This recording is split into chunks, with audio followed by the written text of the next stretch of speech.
Ну и немножко сказочку вам расскажу на ночь, ночную свою сказочку. Вот пока рассвет не наступил, сейчас продолжается ночь, длинная ночь. Сказка моя продолжается. А значит, я остаюсь шаманом-воином. И у меня есть два крыла. Белое крыло — это ангел, черное крыло — это ворон. Без них моя сказка невозможна. И когда наступит рассвет, наступит и конец моей сказки. И все мои два крыла разлетятся. Черное крыло улетит от меня и превратится в Женьку.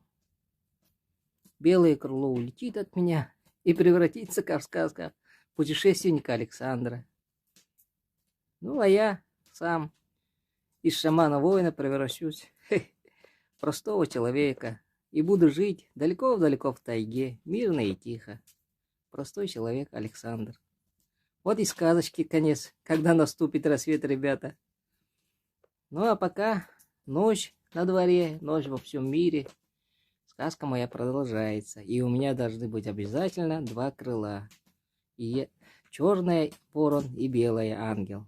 И я сам остаюсь шаманом-воином. Так будем же держаться вместе в эту ночь. До рассвета, ребята. До рассвета. А рассвет наступит скоро, ребята. Уругай-хал.